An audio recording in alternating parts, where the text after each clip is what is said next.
के जनप्रतिनिधि होने के नाते उनका सम्मान होना चाहिए, इसमें कोई दो राय नहीं है। लेकिन कोई भी जनप्रतिनिधि हो, कानून से बड़ा कोई नहीं है। जब रूटीन चेकिंग हो रही थी या मुखबिरी के आधार पर पुलिस को कोई सूचना मिली थी जिसके तहत यह चेकिंग हो रही थी, तो उनकी गाड़ी में न विधायक का बोर्ड लगा था, न झंडा लगा था।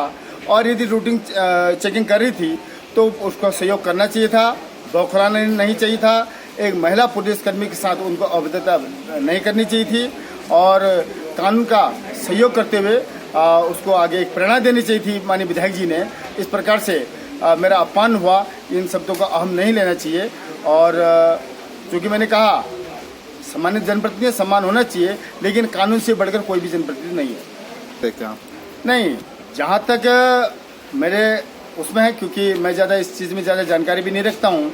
यदि अवैध खनन कहीं पर हो रहा है और माननीय विधायक जी उनके बारे में कह रहे हैं, तो उनका नाम तो उजागर करें कि अवैध खनन कौन कर रहे हैं।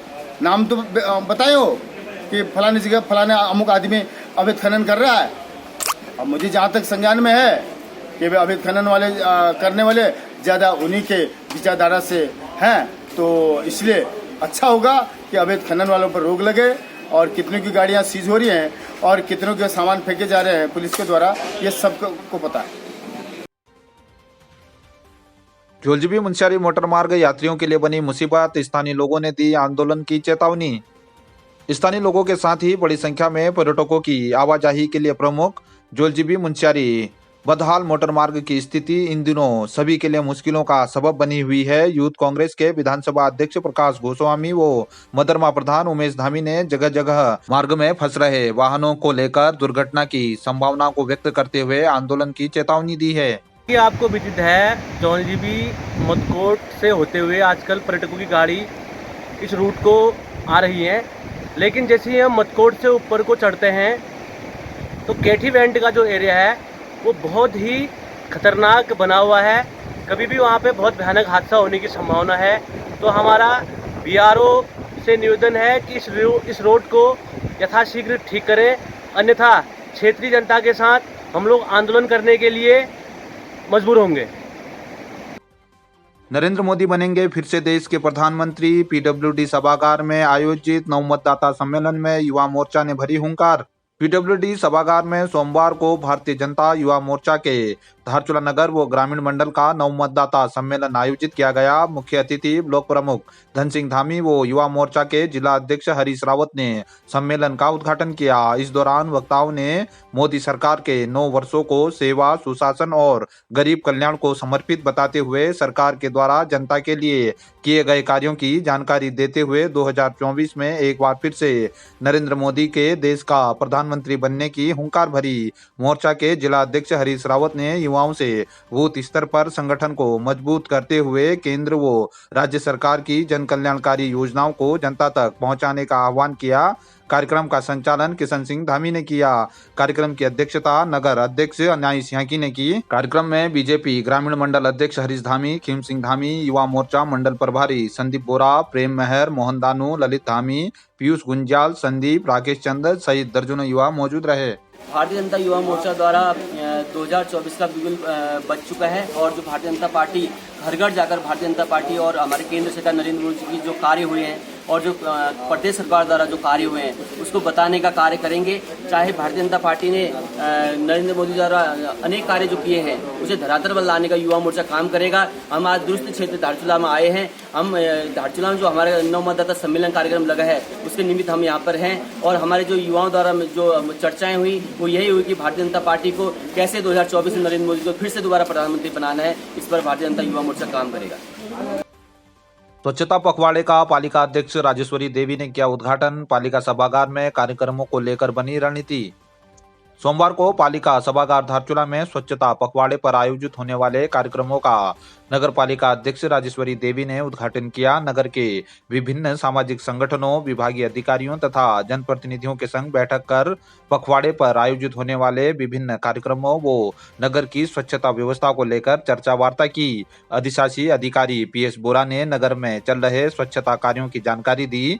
पालिका अध्यक्ष राजेश्वरी देवी ने सभी से स्वच्छता पखवाड़े को सफल बनाने का आह्वान किया। उन्होंने बताया कि 18 जून को स्वच्छता जागरूकता के लिए नगर में बड़ी रैली की जाएगी। कार्यक्रम में पूर्व पालिका अध्यक्ष अशोक नबियाल, रंग कल्याण संस्था के पूर्व अध्यक्ष कृष्ण गर्ब्याल, व्यापार संघ अध्यक्ष भूपेंद्र थापा, रुकुम सिंह बिष्ट सहित उपस्थित जनप्रतिनिधियों ने कार्यक्रम को लेकर अपने सुझाव दिए। इस दौरान सभासद बेला शर्मा, वीरेंद्र गर्ब्याल, हरीश धामी, ओपी वर्मा, प्रकाश गुंजाल आदि मौजूद रहे। नगर पालिका के सभागार में स्वच्छता अभियान का प्रोग्राम था, जिसमें समस्त विभाग और कर्मचारी और व्यापार संघ और जनप्रतिनिधि और समाजसेवी और NGO वालों सभी को लेकर बैठक हुई स्वच्छता अभियान में, जिसे हमें हर घर घर जाके हर लोगों को जागरूक करना है सफाई अभियान, और जहाँ जहाँ गंदगी हो वहाँ पे सफाई अभियान चलाना है। और मैं सभी क्षेत्रवासियों और नगरवासियों से अनुरोध करती हूँ कि गीला कूड़ा और सूखा कूड़ा अलग अलग दें और नगर पालिका को सहयोग करें। आदि कैलाश यात्रियों को ला रहे बाहरी वाहनों को लेकर भड़के स्थानीय लोग, तावाघाट चौराहे में नाराजगी जताते हुए किया प्रदर्शन। तावाघाट चौराहा धारचूला में स्थानीय लोगों ने आदि कैलाश यात्रियों को बाहर से लाकर धारचूला से आगे यात्रा करा रहे वाहनों को लेकर नाराजगी जताते हुए प्रदर्शन किया। स्थानीय वाहन चालकों व वाहन स्वामियों ने पुनीत कुटियाल व सुरेश गुंजाल के नेतृत्व में प्रदर्शन करने के बाद कहा कि सीमांतवासियों के लिए आदि कैलाश यात्रा रोजगार का प्रमुख साधन है, जिसके लिए दर्जनों लोगों ने बैंक से फाइनेंस कर वाहन खरीदे हैं। बाहर से आ रहे वाहन लगातार आदि कैलाश यात्रियों को धारचूला से आगे ओम पर्वत आदि कैलाश की यात्रा करा रहे हैं, जिससे स्थानीय लोगों का व्यापार पूरी तरह से चौपट हो गया है, जिससे स्थानीय लोगों के समक्ष रोजी रोटी का संकट गहराने लगा है। उन्होंने बाहरी लोगों के वाहनों से यात्रियों को आदि कैलाश यात्रा पर रोक लगाने की प्रशासन से मांग की है। बस दिक्कत ये है कि कुछ भी सिस्टमेटिक तरीके से नहीं चल रहा है। हमें यात्रियों ने इन्फॉर्म किया है कि लेह लद्दाख में बाहर के ट्रैवल एजेंट ना ही बाहर की टैक्सी अलाउड है। इससे क्या होगा, लोकल रोजगार सुरक्षित रहेगा। यही हमारी कोशिश है, यही जारी है। बस जैसे कि आपने बताया कि ये जो मई और जून का महीना है और यात्रा सीजन का बहुत पीक टाइम है, लेकिन जैसे आप देख पा रहे हैं यहाँ जितने भी हमारे टैक्सी ओनर्स हैं और हमको चालक हैं यहाँ पर इसलिए आए हैं कि यहाँ पर क्या हो रहा है कि बाहर की जो गाड़ियाँ हैं, पिथौरागढ़ से बाहर की गाड़ियाँ वो यात्रा डो रही हैं, साथ ही प्राइवेट वाहनों पर यात्रा का संचालन कराया जा रहा है, जिससे यहाँ के रोज में बहुत दिक्कत आ रही है और यहाँ के लोग बेरोजगार खड़े हैं। तो ये हमारी मांग है कि यहाँ की लोकल गाड़ियों को प्राथमिकता मिलनी चाहिए।